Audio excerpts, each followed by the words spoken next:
Buenas noches.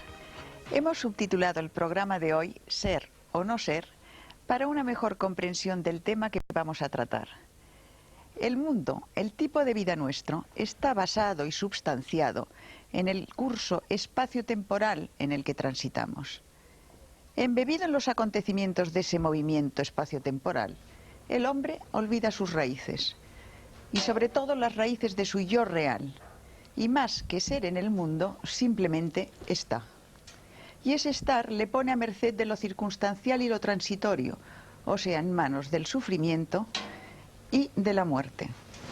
Olvida lo permanente en función de la imagen cíclica y cambiante que le ofrece su ojo exterior y su mente más física. Por otro lado, desde la más remota antigüedad, han existido sistemas de enseñanza que empujan al individuo, desde la superficie al interior de sí mismo, desde la potencialidad de su imaginación a la realización y actividad de esa misma potencialidad, o sea, a la progresiva liberación de sus ataduras, tanto físicas como emocionales, como mentales. Vivimos ahora, en nuestra sociedad contaminada, nuestra sociedad occidental, vivimos el ofuscamiento y la pesadez que, emanando de lo cotidiano, ahoga esa realidad profunda de la que hablábamos. Se aprenden demasiadas cosas inútiles, se compite por casi nada y se obstruye masivamente y particularmente el canal que conecta lo divino con lo humano. Las técnicas de las que hoy nos hablarán nuestros contertulios pertenecen a diferentes culturas, pero la finalidad de la misma es desempolvar nuestra dormida conciencia a través del método de la meditación. El problema está, pues, en elegir entre ser un individuo o simplemente estar en el mundo sin ningún sentido. Todo ello es una sugerencia para una mejor expresión vital. Escúchenlos. Voy ahora a presentarles a nuestros invitados que les hablarán, pues, de meditación y conciencia. Con nosotros está Jacobo Grinberg, psicofisiólogo, profesor de Psicología de la Universidad Nacional Autónoma de México. Ha escrito más de 36 libros. Carlos Ortiz, investigador de la relación existente entre las técnicas de meditación chamánicas de Don Juan Matus y las del místico español San Juan de la Cruz. Antonio Carán, director de la Casa Tíbet México, representante oficial del Dalai Lama, experto en budismo tibetano. Y don Rodolfo Flores, chamán mexicano, maestro en meditación chamánica mexicana. José Colastra, finalmente, especialista de nutrición ortomolecular y además autor de bastantes libros, 15 libros, creo, ¿verdad, José? Más o menos, sí. Bueno, pues la primera llamada que vamos a hacer es una definición, yo quisiera que me hicierais, de conciencia. A ver, ¿qué es para vosotros conciencia? Para luego, porque se va a hablar mucho en este coloquio, entonces vamos a definir esa palabra. Jacobo, ¿quieres empezar? No se puede definir. O sea, está más allá de definiciones. Si se pudiera definir, estaría limitada o sería algo menos que la definición. Ten en cuenta, perdóname que te interrumpa, que aquí nosotros en Europa tenemos, no sé, muy marcada, no sé si vosotros también, como definición de conciencia algo referente a la moral. Por esto quería que lo aclarases. ¿Comprendes? No, bueno, Quiero decirte, claro. que hicieras esa distinción. O sea, no, el término conciencia tiene una acepción, sí, como ética, volverse consciente de ciertas normas o las normas, pero realmente a eso no creo que nos refiramos cuando hablamos de conciencia, y es en ese otro nivel que no se puede definir. Podríamos decir que, por ejemplo, la cualidad de la experiencia es conciencia. Tú cuando ves una luz, realmente detrás o en el hecho, en la cualidad luminosa, está la conciencia. La luz no existe ni afuera ni adentro. O sea, no existe como un fenómeno físico, como tal y como luz. En el espacio lo que existen son una serie de ondas electromagnéticas, cambios fotónicos. Tampoco existe en la actividad cerebral como luz. Como luz, en esa cualidad perceptual, es conciencia. De la misma forma el sonido. O sea, el sonido a nivel de espacio, físicamente no existe sonido. O sea, no existe nada en el universo físico similar al sonido. Lo que llamamos sonido es una cualidad de la conciencia, tal y como la experimentamos. O sea, si tú analizas a nivel físico lo que percibimos como sonido, pues es un conjunto de cambios vibracionales de moléculas de aire, pero no hay sonido ahí, como tampoco existe sonido a nivel físico, fisiológico. O sea, si tú penetras al cerebro y tratas de encontrar el sonido ahí, tampoco existe. Entonces es también una cualidad de la conciencia. De tal forma que la conciencia podría, en este nivel, no de normas éticas, ¿no?, conceptualizarse como lo que está por detrás de cualquier acto perceptual, lo que sostiene la cualidad misma de la experiencia. Esto podría ser. Y existen muchos niveles de la conciencia. He mencionado dos. Digamos, la cualidad perceptual visual, la cualidad sonora, son dos niveles de conciencia, pero existen muchísimos otros niveles de conciencia y todos tienen en común el pertenecer a ese algo que está por debajo de todo, pero no se puede definir. Yo quisiera a partir de ahora que todos interviniesen en el momento que quisiesen sin esperar que yo diese entrada, porque esto es una conversación entre amigos y que cada uno aporte lo que le parezca más conveniente. ¿Seguimos la ronda? Bueno, yo sí creo que Jacobo maneja un concepto muy profundo y muy amplio de la conciencia, ¿verdad? En realidad a mí me ha fascinado el concepto de la conciencia como un factor común que puede definir la evolución, ¿verdad? Porque ahora ya sabemos cómo poder definir la definición, la evolución. Se habla ya de la evolución de la conciencia. ¿Qué es lo que evoluciona la conciencia, ¿no? Claro, en los términos más simples, pues la conciencia es una forma de percibir la realidad. Entonces yo percibo la realidad de una forma y después evoluciono mi conciencia y voy a percibirla de otra manera. Así de simple. Pero ese es un aspecto de la conciencia. La conciencia abarca todo, ¿no? Efectivamente. Es algo muy amplio. Pero sí hay, para definir esa evolución, se hablan de grados de conciencia. Van incrementándose los grados de conciencia, de claridad, de percepción de la realidad, de sentir la realidad, de comprenderla, de entenderla, ¿verdad?, conforme se va evolucionando. Y es algo tan sencillo como decir, bueno, en la infancia nosotros teníamos un nivel de conciencia, ¿no? En la juventud hay otro nivel de conciencia y en la edad adulta hay otro nivel de conciencia. ¿Hay alguien adulto? Ah, una pregunta. Porque creo que debe ser muy difícil en llegar todo a el la edad sentido de adulta, la, ¿eh? No lo de digo la con palabra. sorna, ¿eh? Sí. No, la madurez. Una persona plenamente madura, digamos que sería una persona en un máximo grado de conciencia. Se puede definir así, ¿verdad? Desde el punto de vista budista también esto presenta un problema, en el sentido de que la evolución de la conciencia no tiene fin y no tiene principio. Es un continuum de procesos de percepción, como chispas en la realidad, que se van gestando momento a momento ad infinitum. Y en ese sentido, en la pregunta que usted hacía con relación a ¿hay alguna vez, en algún momento se es maduro?, es una pregunta que se hace mucho dentro de la tradición budista con referencia al estado último desde nuestro punto de vista de evolución humana, que es la budeidad, ¿no? Sí. Y se dice entonces si la budeidad es ese estado adulto, ese estado en donde se llega a esta maximización de la capacidad correcta de percibir la realidad. Y los budistas, los textos clásicos tibetanos y la tradición oral tibetana, dice que no, que este proceso de budeidad, en el momento en que se lleva a esta completa y pura estado de unificación perceptual, es solamente el principio de otro nuevo proceso. Y cuando se termine ese nuevo proceso, también ese estado de finiquitación de ese proceso, ¿no?, es el principio de otro, ad infinitum. Entonces, cuando hablamos de conciencia, hablamos de un proceso tremendamente complejo y, como bien decía Jacobo, muy difícil de definir, porque depende de a qué nos refiramos con conciencia. La conciencia, por ejemplo, desde el punto de vista tibetano, puede llamarse la conciencia intelectual, por ejemplo, que tiene que ver con todos estos procesos lógicos de raciocinio matemático que todos tenemos y que aprendemos a realizar a través de nuestra experiencia de vida, ¿no? Y que tienen por propósito fundamental desglosar la realidad, categorizarla y hacerla familiar. Este es un tipo de conciencia, no la última, solamente un proceso de conocimiento. Pero hay un tipo de conciencia mucho más profundo, a la cual los tibetanos llaman yeshe. Y este tipo de conciencia la definen con una sola palabra: luminosidad.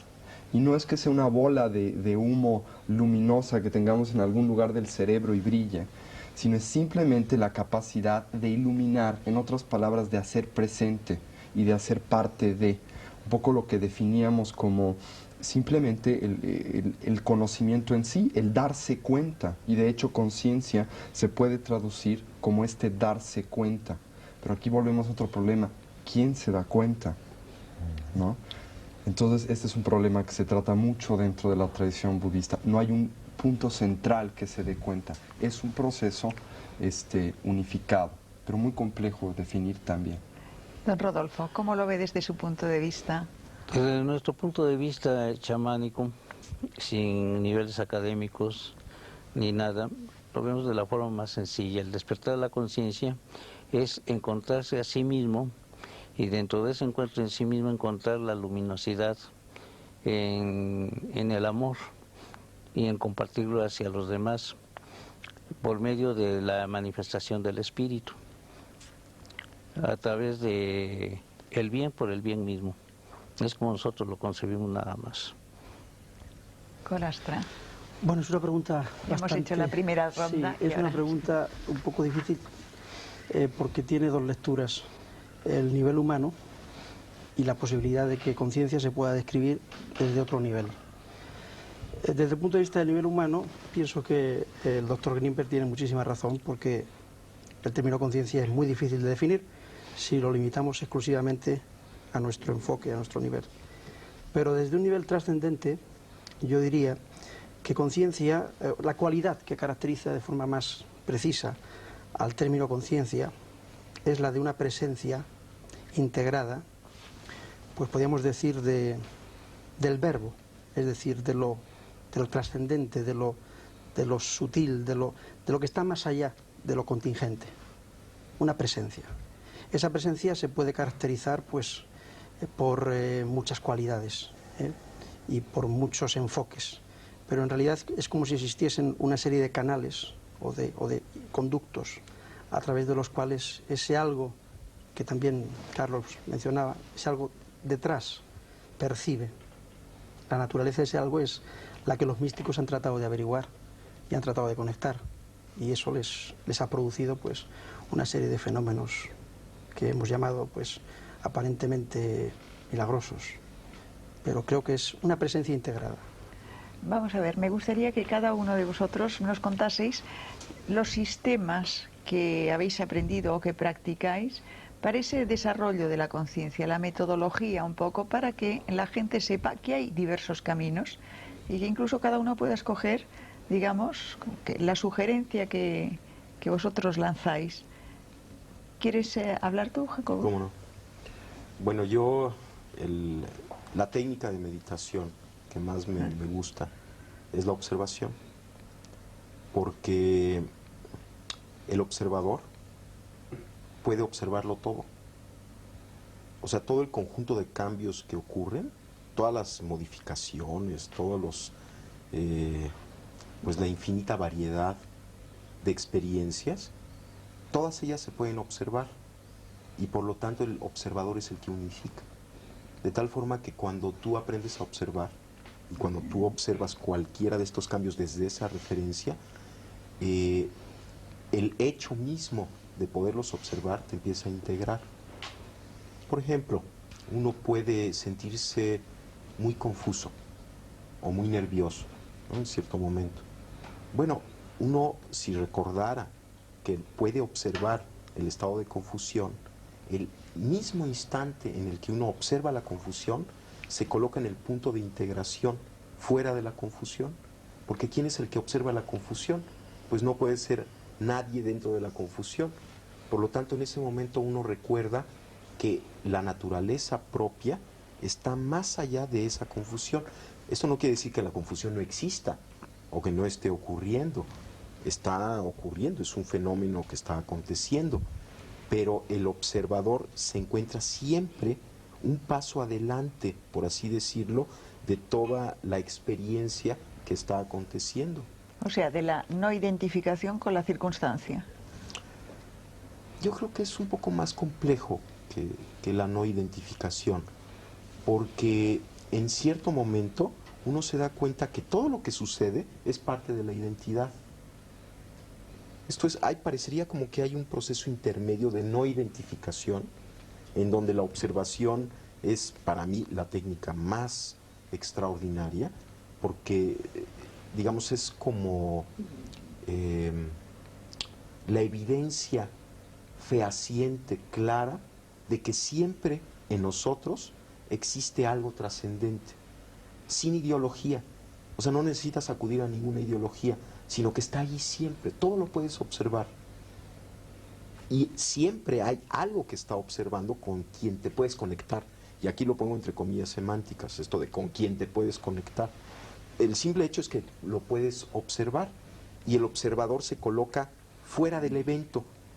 Pero después de integrar todos los eventos, o sea, cuando acompañas tu vida cotidiana de la observación, empieza a suceder algo, empiezas como a encontrarte contigo mismo. Es una técnica, es una herramienta simplemente que te ayuda a unificar, porque por definición el observador es lo que unifica. Entonces, utilizando la observación, incrementas la posibilidad de unificación en ti mismo. Y llega un momento en que simplemente te conectas con la realidad, estás en la realidad. Y en ese momento, toda la discusión acerca de identificación o no identificación ya no existe. Estás más allá de identidades o no identidades. Pero tuviste que pasar por un periodo intermedio de desidentificación a través de la observación para llegar después a algo que es dificilísimo definir, lo que es ese contacto con la realidad. Porque ahí ya no hay ni afuera ni adentro, ni siquiera hay observador, ni observado, no hay observador ni observado. Simplemente eres tú mismo. Y todo lo que acontece, acontece. O sea, acontece. Y no importa, todo es igualmente importante. Sí, a mí me gustaría apoyar lo de Jacobo, pero dando la interpretación simbólica que da San Juan de la Cruz al respecto, que es muy claro. En su famoso poema de la Noche Oscura, habla que el alma sale de sí misma, ¿no?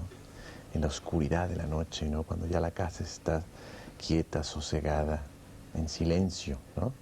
Es un simbolismo clarísimo de la idea del observador. Por eso es tan importante saber que cuando se está observando a uno mismo, ¿verdad? Está uno en el nivel del alma, hablando del cristianismo, ¿no? En el caso de don Juan Matus, hay esa percepción dividida. Y cuando uno está observándose, ¿verdad? Está uno en una especie de percepción dual, y en uno de los niveles de esa percepción está uno en lo que llama el conocimiento silencioso, o sea, en el nivel del espíritu, ¿no? Y en el otro está en el nivel de la razón, ¿no? O sea, coinciden perfectamente tanto San Juan como don Juan. Y ese es el trabajo de hacer que el alma salga. Durante la meditación se supone que el alma sale, se oscureció el cuerpo, se suspendió el diálogo interno, ¿verdad? Eso ocurre, se supone, durante la meditación. Y la meditación que propone don Juan Matus es, a través de esa suspensión del diálogo interno, como que nos vamos separando hasta que nuestra percepción queda dividida. Y sí considero que es un proceso muy importante de intermedio antes de llegar a algo más avanzado, como lo decía Jacobo, pero creo que el primer paso es desidentificación. De hecho, toda la idea cristiana, todo lo que plantea Jesucristo es una desidentificación, es un desapego. La idea de la renuncia es esa, desidentificarnos de esa involucración que decías muy bien en la introducción, ¿no? ¿Cómo estamos? No somos, sino estamos en un proceso de involucración total con el mundo, ¿no? Entonces tenemos que salir del mundo, pero no es del mundo, digamos, el mundo de todos los días, sino del mundo de acá adentro que De hemos los apegos, introyectado. el mundo de los apegos El mundo de los exteriores. apegos y de las identificaciones. Es del que nos tenemos que salir, el alma tiene que salirse y ubicarnos. Y a partir de ese trabajo de estar como en una percepción dual constante, entonces vamos a empezar un proceso muy importante, ¿no? Que ya estaba describiendo Jacobo, ¿no? Había un programa de televisión hace muchos años que se llamaba ¿Cómo es, cómo se hace? Pues esa es la pregunta que voy a lanzaros ahora a todos. Si quieres contárnoslo desde el punto de vista budista, luego volvemos y os vais interrumpiendo y vais comentando. Sí, claro. Y seguimos. Desde el punto de vista budista, definir un poco este proceso de trabajo interior o de trabajo psicológico, porque de hecho es un trabajo psicológico que desde el punto de vista budista está muy alejado de toda una metodología religiosa o una visión mística, es una transformación de nuestra percepción para percibir correctamente. Y si lo tuviéramos que definir en pocas palabras, creo que lo haríamos con 3. Primero, un proceso de concentración. ¿Qué es un proceso de concentración? Desde la perspectiva budista y de hecho desde la perspectiva psicológica, uno de los graves problemas en la percepción humana cotidiana, normal, común y corriente, es el hecho de que nuestra mente, por malos hábitos, ¿sí? Psíquicos o mentales, no puede estar en un solo momento y en un solo lugar integralmente. Esto quiere decir que constantemente brinca al pasado o brinca al futuro. Si nosotros cerramos nuestros ojos un momento y hacemos el experimento, veremos cómo si nos ponemos la idea pera en la cabeza, muy pocos de nosotros podemos permanecer en la idea pera, porque se nos ocurre que hemos dejado la leche en la cocina con el fuego prendido, que mañana tenemos que ir al doctor o al dentista, o que se nos va a hacer tarde para el trabajo, y brincamos, ¿no? Constantemente. No estamos aquí y ahora, que es lo único que existe en la realidad. El primer proceso, este primer proceso que tenemos que integrar dentro de nosotros mismos, que es un poco de lo que hablaba el doctor Greenberg y de lo que hablaba Carlos Ortiz, es primero aquietar al cuerpo, ¿no? Dejar que duerma en esa noche oscura para que el alma pueda salir. Obviamente esto desde el punto de vista budista de que el alma pueda salir es un simbolismo. Nada sale, ¿no? Ni entra tampoco. Este es el primer paso. El segundo paso dentro del sistema o la tecnología budista en este sentido es la apreciación. Una vez que paramos, ¿sí?, esta serie de proyecciones que le hacemos a la realidad y de prejuicios que son el resultado básico de estar en el futuro y en el pasado, de prejuiciar mi realidad o de proyectar en ella fantasías, y específicamente formas fantasiosas de existencia, que son que las cosas las vemos como eternas, independientes y no cambiantes, ¿sí? O tratamos de verlas así, y esto está completamente en contradicción como con las cosas realmente son, transformativas, impermanentes, interrelacionadas, etc. Empezamos a través de esta concentración de ver una sola cosa en un solo momento, a apreciar la realidad. En otras palabras, a ver lo valioso, único y extraordinario que es cada evento de percepción. Poéticamente hablando, el mundo tibetano le llama a esta percepción, a esta apreciación de la realidad, el descubrir la magia de lo ordinario. El hecho de que cada evento, por ordinario, común y corriente que aparente ser, es extraordinario, porque algo vivo y algo real acontece en cada instante y en cada momento. Este es el segundo paso, es este extrapolarse o salirse, que insisto, no es un salirse, sino es un abrirse, es un apreciar la realidad. Y después de esta concentración y de esta apreciación de la realidad, viene el entendimiento de la misma. Y el entendimiento de la misma es la fusión directa, la integración o la síntesis de la percepción con la realidad, más allá de sujeto experimentador y objeto experimentado. Esto no quiere decir que hay un extra, un espíritu en los aires que percibe más allá de esto, sino que desde el punto de vista psicológico lo que sucede es que lo que importa en este momento tan especial de percepción ya no es el observador que se desdobla para percibir y trae a sí mismo la percepción, sino la relación. Deja de importar observador y observando. Y lo único que existe e importa es la relación.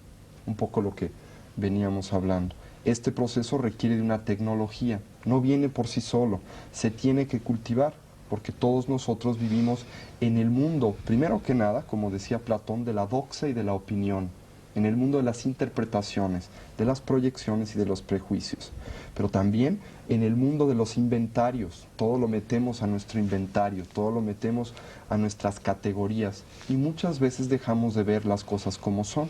Y cómo son, ¿sí? Es un problema muy extenso dentro de todo este conjunto de desarrollo de la conciencia.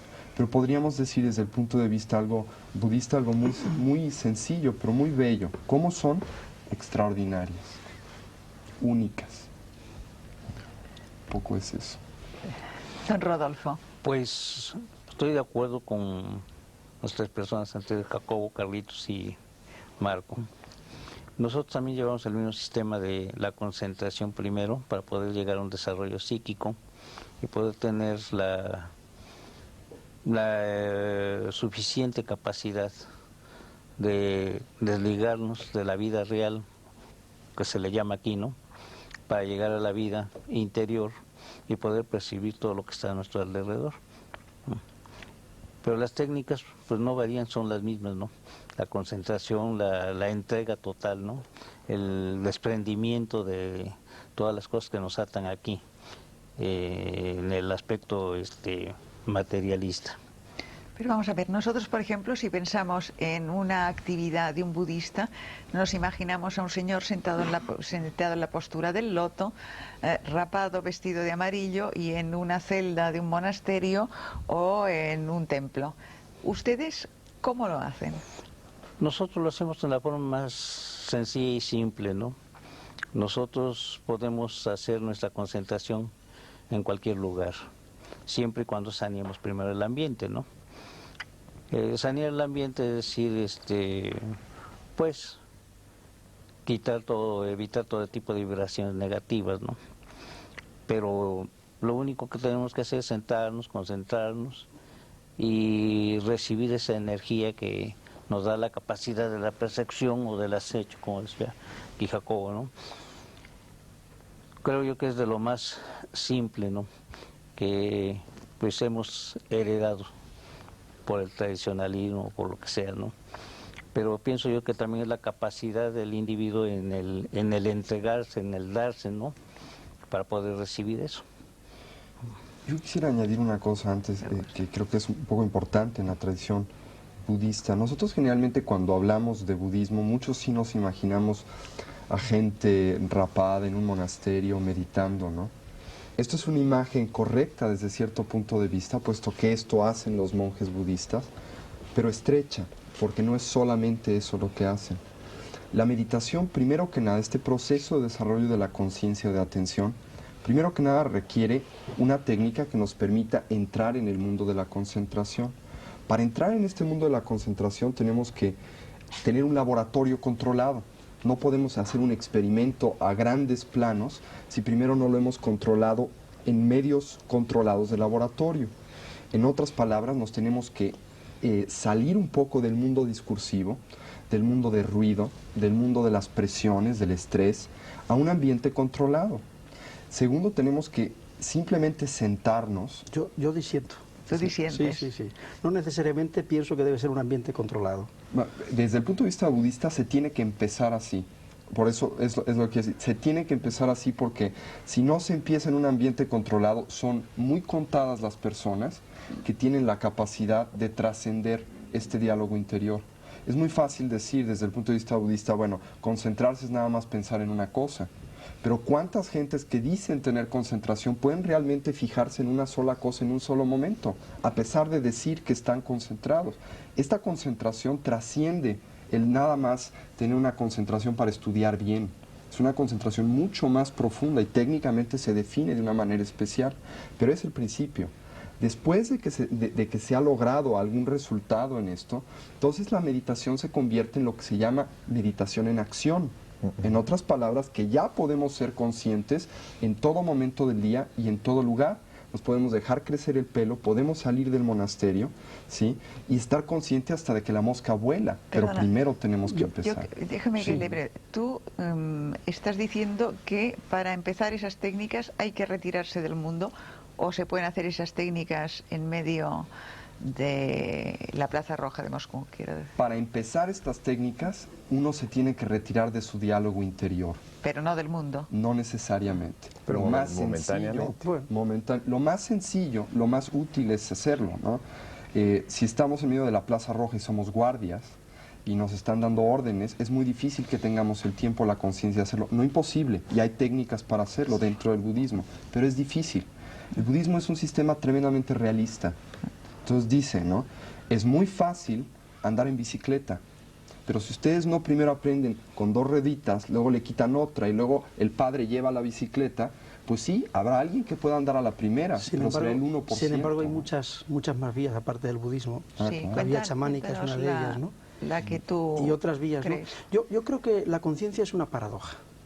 Es una paradoja verdaderamente iluminadora, porque el observar la realidad y ser consciente al mismo tiempo de los propios procesos internos puede llegar a clarificarnos el horizonte. ¿Cuántas personas encuentran un fenómeno, por ejemplo, tan esquivo de investigar, precisamente de crear condiciones de laboratorio o de control, como decía Antonio, en el fenómeno de la sincronicidad, que ya estudió Gustav Jung? Es decir, hay como una especie de camino de doble vía. Por una parte hay una observación de lo exterior y por otra parte otra observación de lo interior. ¿Cuántas veces un sueño, una visión onírica, nos plantea una imagen que después se refleja en el exterior? Y nos confirma que el exterior y el interior son la misma cosa. Entonces, yo pienso que el fenómeno o el intento de llegar a una trascendencia y a un desarrollo de la conciencia está basado precisamente en la observación y la comprensión y la aceptación de esa paradoja. Y el saber que podemos situarnos en la percepción exterior y en la percepción interior. Y el saber también que, en definitiva, en un nivel trascendente son la misma cosa. Entonces, si partimos de esa base, y sobre todo en el aspecto de la educación, en la cual Jacobo es un experto en el tema de trabajo con niños, nos damos cuenta de que, pues simplemente se trata de educar la observación, de saber qué es lo que vemos y qué es lo que ve dentro de nosotros. ¿Tú practicas alguna técnica especial? Sí, yo utilizo, en el tema meditación, utilizo la meditación con cristales de cuarzo. Porque pienso precisamente que una forma muy fácil de desarrollar ese tipo de contacto es la observación. La observación del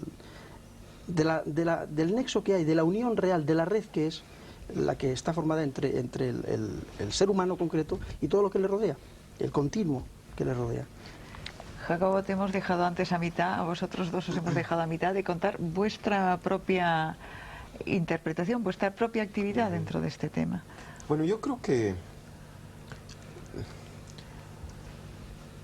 no sé cómo decir lo que estoy sintiendo o lo que estoy pensando.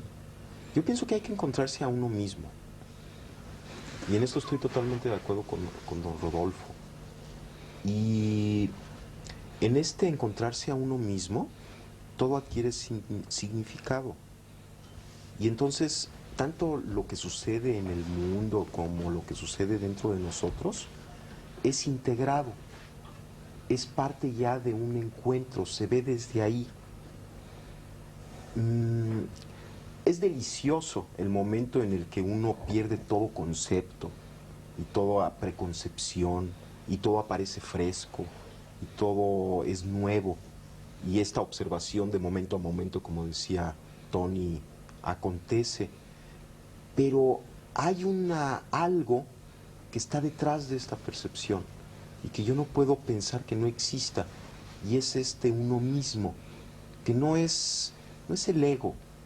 No, es el sí mismo que diría Ibn Arabi o sí, es el los sí místicos mismo, estos. que está más allá de más todos allá, los eventos cambiantes. Es algo que uno tiene que encontrarlo y también es muy difícil definirlo, pero tiene que haber ello, porque si no hay eso, entonces no hay significado. Y yo pienso que el significado es muy importante. Y tampoco me estoy refiriendo a un significado lineal o restringido. Pero yo indiscretamente te preguntaba cómo lo haces, qué técnica usas.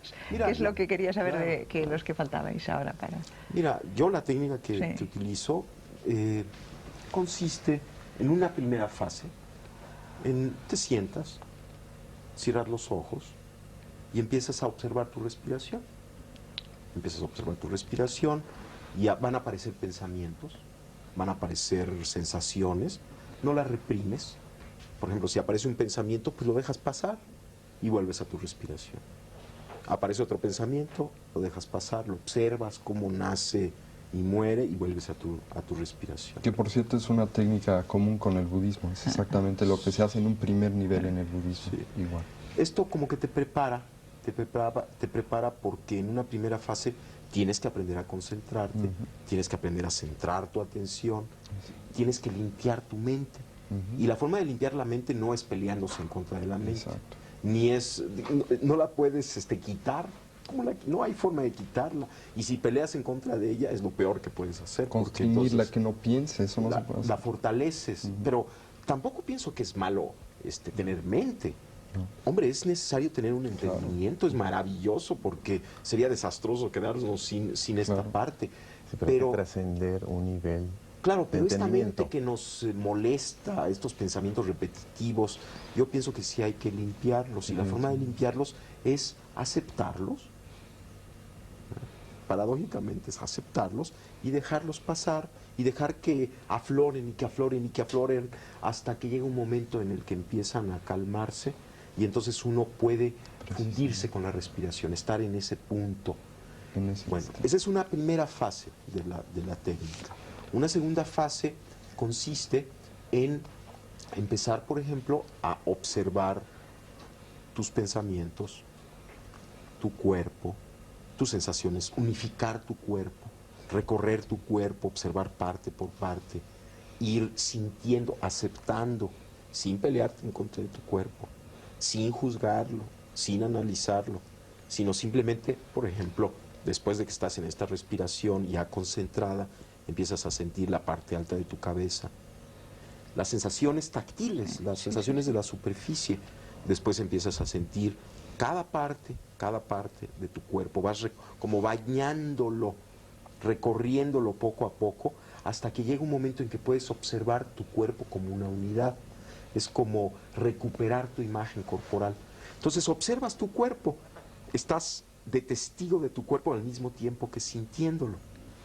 Cuando logras hacer esto, el budismo, porque es una técnica budista, se llama vipassana, es una forma muy extraordinaria de curarse, de limpiarse, además de colocarse en el punto de observación en donde puedes percibir todo tu cuerpo como una unidad, estás aceptando todo lo que sucede ahí, pero estás en una posición trascendente con respecto al mismo. Exactamente. El siguiente paso es empezar, en la técnica que yo practico, es empezar a activar una percepción simultánea, de tal forma que percibes todo tu cuerpo, con todas sus sensaciones corporales, y simultáneamente tu respiración. Exactamente.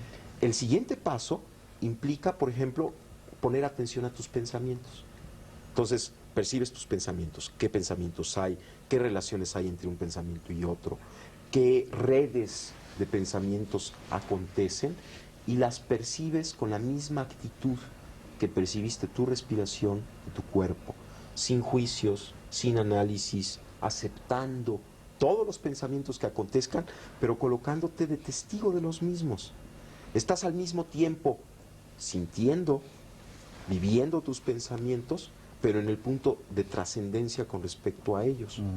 La siguiente fase implica observar simultáneamente tu cuerpo, tu respiración y todos tus procesos mentales. Una observación simultánea. Bueno, una vez que acabas esto, que puedes realizar esta observación simultánea, empiezas a poner atención a tus emociones. ¿Qué cambios emocionales hay? cuáles son los tonos emocionales, la luminosidad emocional, las cualidades de la emoción, y observas tus emociones con la misma actitud con la que observaste tus pensamientos, tu cuerpo y tu respiración. Cuando logras esta observación de tus emociones, observas simultáneamente tu respiración, tu cuerpo, tus pensamientos y tus emociones. Después empiezas a observar de la misma forma tus imágenes internas, hasta que logras una percepción, una observación, igual que como observaste el otro, sin juicio, sin análisis de tus imágenes internas, y haces simultánea la observación de tu respiración, tu cuerpo, tus pensamientos, tus emociones y tus imágenes internas. Pero El siguiente paso, el siguiente paso consiste en observar los sonidos del medio ambiente y observarlos de la misma forma en la que observaste tus pensamientos, tus emociones, tu cuerpo, y hacer una observación simultánea de medio ambiente, cuerpo, emociones, pensamientos, etc. Después, observar el mundo visual. Llega un momento en que cuando puedes hacer una observación simultánea de todos los componentes de tu experiencia, sucede algo extrañísimo. Hay una especie de umbral que se atraviesa y te conectas contigo mismo. Pero ¿quién es el ti mismo con quien te conectas? No se puede describir porque está unificando todo aquello. De alguna manera la técnica de incorporar observación a la observación y de hacerla simultánea te hace llegar a un umbral en donde todas las concepciones que tenías de ti mismo desaparecen y te conectas con algo que está más allá de esas concepciones, pero mucho más cerca de ti mismo que nunca antes. Y te das cuenta además que ese ti mismo es inseparable de la totalidad. ¿Y qué es la Pero ¿Y todo qué eso, es la totalidad? todo eso son condiciones de laboratorio, Exactamente. condiciones de control. Yo voy más allá, que son válidas y perfectamente útiles, pero yo voy más allá. Es que la conciencia se puede buscar también en la observación diaria de cualquier evento que a nosotros nos sucede. Pero perdón, es exactamente lo mismo. Sí. Bueno, en el sí. momento en que logras la observación del mundo visual, del mundo auditivo, de tu cuerpo, Entonces, estás puedes en integrar. cualquier lugar, en cualquier situación, y estás observándolo desde el mismo punto de referencia. Estás consciente. No es Lo único condiciones que se elaboradas. dice es que si no hay un proceso previo de capacidad de atender, entonces en lugar de atender, en lugar de observar, nos estamos yendo con las cosas. Un poco lo que decía Jacobo para profundizar nada más una cosita. Yo diría que más bien de lo que se trata es de trabajar sobre el tema educativo, Sí, porque claro. me parece que el niño tiene la frescura suficiente, la capacidad suficiente en un sistema educativo idóneo para ver todo esto como una cosa totalmente natural. De acuerdo. La forma en la que el niño percibe la realidad es totalmente instantánea y directa. Entonces estamos hablando y estamos dando la sensación o la imagen de que necesitamos este proceso. Y posiblemente lo que necesitemos no es este proceso, sino no degradar una capacidad natural que tenemos desde que llegamos al mundo y que podemos ir ampliando progresivamente. Pero es otro tema. Esto depende. Perdona que diga, pero como este programa lo hacemos para personas que deben estar hechas una ruina, entonces Claro, casi claro. mejor Pero es que, que no damos hablemos de la niños. impresión de que Sí. necesitamos para adultos, digamos, mejorarnos. estábamos contando un Eso poco es. la historia. Me Claro. perdonáis, pero Carlos Ortiz no ha dicho Me su gustaría parte mucho en este tema. continuar con el simbolismo, ¿no?, de San Juan de la Cruz. Es importante aclarar que en ese proceso de separación estamos hablando de todo, del desapego, de la desidentificación. Para poder observar está uno desapegándose, salir de uno mismo, ¿no? Dice San Juan de la Cruz en su poema. Para eso hay que hacer la noche oscura del sentido, es decir, de los sentidos, de las emociones Que tranquiliza. que se da en la meditación. O se puede dar instantánea, porque hay que hablar de la meditación momentánea e instantánea, vamos a decirlo así, ¿no? Se tiene que dar la noche oscura del entendimiento, o sea, se ve la realidad sin juicio, y ahí se entra la percepción directa. Ahí está. Por eso hay que hablar de ese tipo diferente de meditación, pero que hay que entrenarla en el laboratorio, como dices, en la meditación de sentado, ¿verdad? Y se da la noche oscura de la memoria, o sea, de ubicarse en el aquí y el ahora, olvidarse del pasado y olvidarse del futuro, así tiene que ser, ¿no? Y también la noche oscura de la voluntad, en cuanto a esa suspensión momentánea de esa voluntad reactiva, ¿verdad? se suspende de pronto, por un momento. Entonces, ya nos ubicamos en dos tipos de meditación, una que es de sentados, ¿verdad?, donde se nos va a facilitar ese entrenamiento de ¿qué? De hacer noche oscura, de todo nuestro cuerpo y mente, para podernos salir, es decir, desapegarnos. Con ese entrenamiento ya podemos ir a la realidad con los ojos abiertos, ¿verdad?, y estar practicando esa observación de silenciarnos, ¿no?, instantáneamente, y ver el mundo, ¿no? Ahora, Don Rodolfo, yo quería preguntarle, ¿tiene usted más facilidad que la gente que estamos educados en esta vorágine occidental e intelectual, digamos, que el resto? Usted y personas como usted. Bueno, en el aspecto de la meditación no lo hacemos nosotros tan complicado ni nada, ¿no? Es una forma sencilla y natural. Perdone, pero es que a lo mejor usted no lo necesita. Es que hay un fin en el que sigue el chamán, desde un principio, ¿no? El chamán piensa en el aspecto de nosotros, ¿por qué quiero ser chamán? ¿Por qué quiero conocer esto? ¿Para qué lo quiero? ¿Para qué lo necesito, no? Entonces viene el desprendimiento del ego, o sea, lo necesito y lo quiero para servir a los demás, para darles a los demás, para participar en la vida activa de la sociedad, pero inculcando una nueva idea de la desintegración del materialismo. ¿Pero solo con este fin o va más allá? El fin también de llegar a la evolución, el fin de alcanzar mayores niveles de conciencia, el acercamiento, como decirlo, a Dios, ¿no? De llegar hacia Dios. El chamán en México se basa mucho sobre la filosofía o la doctrina del Maestro Jesús de Nazaret, ¿no? Amar al prójimo como a ti mismo. Entonces seguimos todos los principios de ello. Si vamos a hacer una cosa, la vamos a hacer con todo el amor debido para que salga bien. Si no tenemos esa capacidad de amor, pues no podríamos hacer nada. Si lo hiciéramos por el dinero, lo hiciéramos por los obsequios, o lo hiciéramos por todo ese tipo de cosas, o porque se nos corresponda con agradecimiento y esas cosas, pues no sería seguir esa enseñanza. Entonces lo hacemos con el fin de alcanzar el tesoro propio de la satisfacción de dar por dar. ¿Son ustedes capaces de acelerar la práctica de otra persona? Pues todo depende también de la persona que quiera recibir este tipo de enseñanza, ¿no? Pudiéramos decirle. Ninguno de nosotros somos maestros. Todos siempre estamos aprendiendo de todos. Yo estoy aprendiendo mucho de ellos. Pero en diferentes grados. Pues digo, siempre yo me considero siempre un discípulo de todos mis amigos, de todas las personas con las que trato. Él ha tocado un tema importantísimo que no podemos que no podemos soslayar, es el tema del amor. Hablamos de conciencia, pero conciencia sin amor o con amor. Es que si no hay amor, si nos limitamos solamente a definir la conciencia como una cualidad perceptual o como una cualidad de testimonio atestiguadora, estamos dejando atrás o estamos olvidándonos de algo que es fundamental. es que la verdadera conciencia requiere amor. O sea, desde el punto de vista budista, cuando hablamos de amor, hablamos de la motivación. ¿Qué es lo que motiva al guerrero espiritual, al bodhisattva, ¿no?, a actuar en el mundo? Lo motiva el poderse relacionar con él. Pero aquí hay algo muy importante desde el punto de vista de la tradición budista, que la motivación es fundamental, el querer ayudar, el querer aportar nuestro conocimiento en pro o en beneficio del prójimo. Esto es fundamental.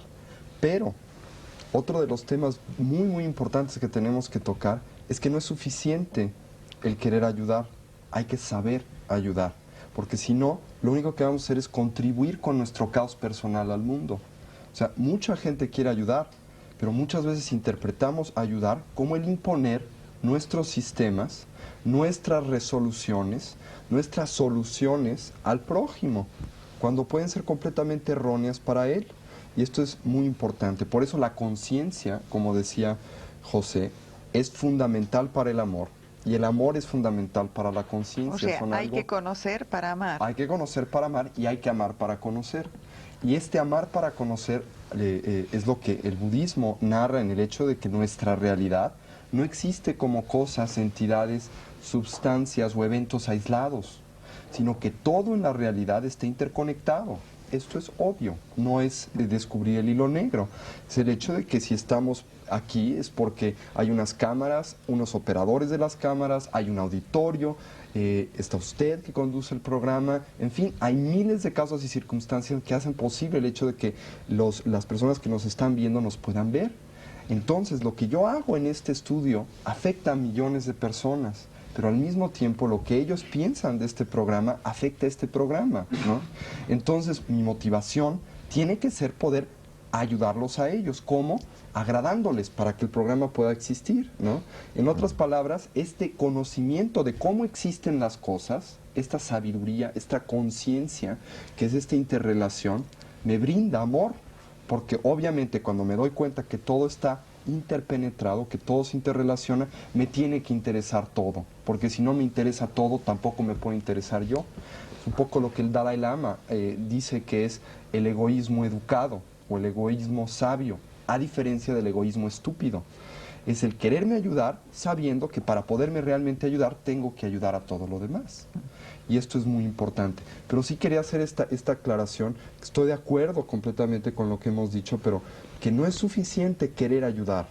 Hay que saber ayudar, porque si no, se corre muchas veces el peligro de, a la manera, por ejemplo, medio oriental, de querer imponer al infiel lo que está bien, porque esto lo va a liberar, ¿no? Y entonces pues vamos a matar a todo mundo, etcétera. El ¿no? problema que acabas de nombrar no es tanto de una imposición, sino de un desconocimiento de su propia ley, que no es lo mismo. Exactamente. Ujú. ¿Eh? Yo quisiera decir algo. Yo me refería a un umbral. En esta observación simultánea tiene toda una base o explicación fisiológica este umbral, y es algo muy, muy espectacular el llegar a él, porque cuando se llega a él hay un cambio en el sentido de que ya no se quiere, y aquí un poquito difiero de lo que acaban de decir mis compañeros, ya no se quiere ayudar o no ayudar, ya no se acompaña la conciencia del amor, sino que se vuelve lo mismo. Pero esto ya es O un sea, paso no hay- muy no hay- evolucionado. No hay ni conciencia ni amor, simplemente hay esta Ser, realidad. el ser. Pero Ajá, aquí ya y hablas es del todo flujo. amoroso, Sí. no tiene una Sí. cualidad de amor añadida, sino que es lo mismo. Pero ahí estás hablando ya de la iluminación en sí. Antes de la iluminación, para partir y poder llegar a este proceso, tiene que haber la conciencia de amor. Yo creo que nos O sea, hemos dejado, perdóname, a Carlos Ortiz, que no nos ha acabado de contar exactamente cuál era su técnica y su método, que eso sí también más nos o menos le he interesa. dicho. En pocas palabras, la noche oscura de San Juan de la Cruz, la noche activa, ¿verdad? La noche activa, es suspender el diálogo interno. Simplemente. Simplemente suspender el diálogo interno, suspensión de procesos intelectuales, incluso emocionales, ¿no? Y si suspendemos el diálogo interno, digamos como que nos vamos separando, vamos a tratar de explicarlo, ¿no? En cualquier sitio, en cualquier momento, De todo. o se necesita un lugar específico, como decía antes Tony. El hacerlo en un lugar específico va a reforzar esa posibilidad. Pero hay que comprender que lo importante es ya sacarlo a la acción, ¿no? A veces se olvida eso. Ocurre mucho que se mediten sentado, pero Sí, después desfase. el diálogo interno empieza. Entonces, eso va a reforzar a la clave de todo, que es suspender el diálogo interno. Entonces, en la vida salimos a suspender, a parar el mundo, porque es tan difícil suspender el diálogo interno, que es parar todo un mundo, es parar todo nuestro mundo que traemos aquí. Y se va dando, curiosamente, ese proceso como de separación conforme vamos suspendiendo el diálogo interno, hasta que vamos quedando separados. Es decir, ya después estamos ya observando. Al observar, paramos el diálogo interno, hacemos noche oscura, ¿no? Y hasta que ya nos quedamos en los dos, por decirlo de alguna manera. ¿Qué significa eso? En el momento en que uno ya está trabajando la meditación constantemente y está consciente de todo lo que está ocurriendo. ¿Eh? ¿Qué ocurre allí? ya desde que empieza a suspender el mundo, el diálogo interno, esa mecanicidad de nuestros pensamientos y nuestras acciones, se empieza el ver, que es la contemplación en el místico. Ya empieza a ver uno los significados profundos de la existencia. ¿Por qué? Porque ya está uno en la percepción directa del mundo. Antes uno veía con el filtro, decía don Juan, que estábamos siempre un paso atrás, ¿no? Porque entre yo y el mundo está la descripción que tengo en mi cabeza. Entonces estoy viendo el mundo a través de un filtro, ¿no? Entonces hay que apagar ese filtro a través de la suspensión del diálogo interno. Ya veo directamente, ¿verdad? Hay la percepción directa y ya estoy como dividido, lo cual me va a llevar a la larga a un proceso impresionante que me va a permitir ir conciliando los opuestos de la vida.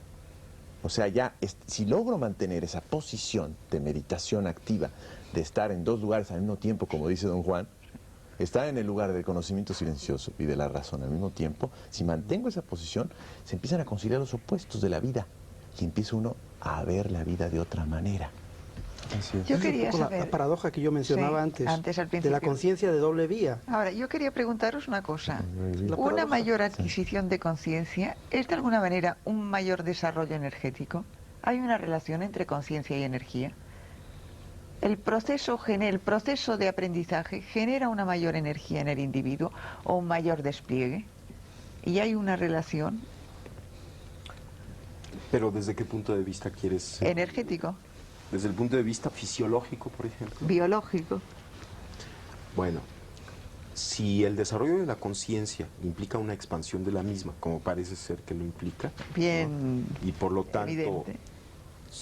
la expansión de la conciencia implica que cada vez te abres a mayores y mayores realidades, las haces tuyas, dejas de estar separado de mayores y mayores realidades, y en eso es la expansión de la conciencia. O sea, tu conciencia primero era la consecuencia o la consideración de que tu yo estaba restringido a tu cuerpo. a Yo no tu me estoy personalidad. refiriendo solo a esto, ¿eh? Yo me estoy refiriendo a niveles energéticos Sí, sí. concretos. ¿eh? Sí, ahí voy. Entonces, si la expansión de conciencia implica el incorporar lo que antes era externo a ti como parte de ti mismo, ¿sí? Si esto es así, entonces definitivamente